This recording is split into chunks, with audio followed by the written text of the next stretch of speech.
quite delightful, and that's why it will always stand out for me at the film, at the time that it was made, why it's such an important film.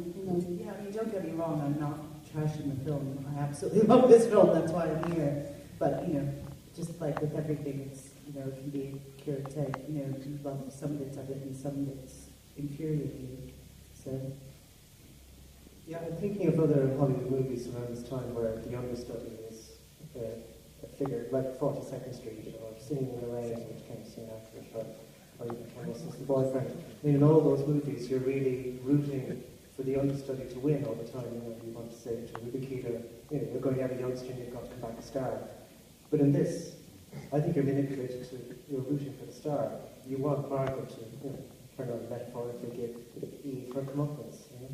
Well, at least I'm not rooting for Eve. I don't know if people are. Yeah, I think you could safely say if you were on the first date with someone and they said, I really like that Eve Harrington character, that would be worrying, wouldn't it? I'd like to say something, Neil. I'm coming.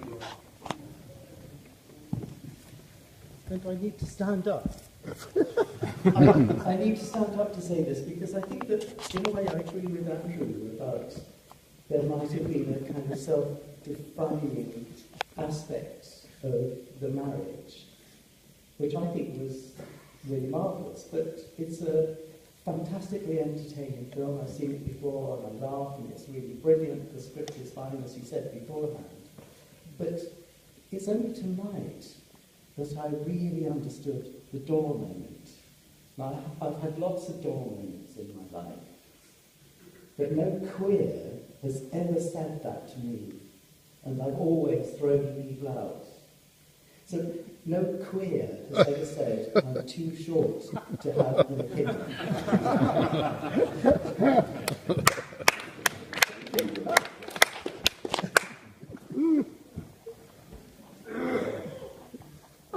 Anyone else? Thoughts? So, I'd sort of like to go back to one of the first questions that you posed about how is this movie still relevant to us as gay and lesbians and whatever. And it was the first time I saw it. I had heard of it and references and whatever. And to be honest, I don't quite understand how it's such a staple in gay culture. And yes, I love Betty Davis and her witty remarks and everything else, but I don't think that the movie's sort of premise is that appealing to gay people now, because I think that the age thing and the climate thing, which were to me the most resonating things of the film, are still that active. I mean, I'm young and I'm not trying to get on anyone's whatever. And I mean, yes, I loved it and, everything, but yeah, I just don't... So you don't think it's still relevant? I think it's... Such a good question. It's relevant in a way, but it is relevant in general. I don't see it specifically as a staple of LGBT culture. It's relevant to all of us as human beings. I wouldn't say it's relevant to us because we are LGBT. I don't know if that makes sense.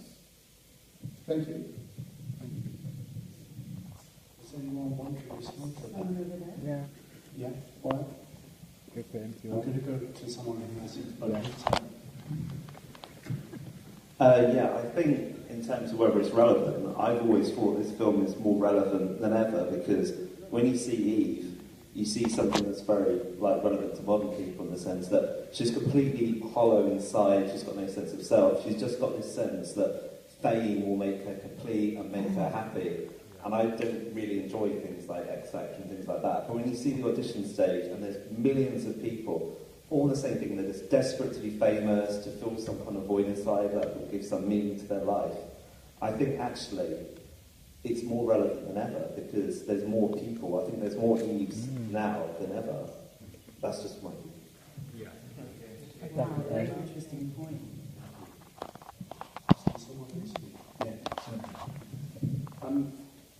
I haven't seen Whatever Happened to Baby Jane, but yeah. But comparing this film and Whatever Happened to Baby Jane, it sounds like part of the relevance that we get from these films these days is that it's almost like seeing part of modern gay culture in drag queens up on the screen. And so I'm sure that many drag queens have taken their routines or like a lot of their inspiration from those films, but that's possibly where some of the resonance comes from these days. So I think this modern drag culture, modern gay culture in these films. That's just an idea. Yeah. It felt at times like watching a drag queen on the screen. So. But apparently when some reporter asked to the bankhead, has she seen All About Eve, she says, every morning, darling, when I'm brushing my teeth. So she kind of said, well, where would Beth be without me, but where would I be without her? Anyone else have a burning thing to share? Yes? Yeah, someone else doesn't want to go.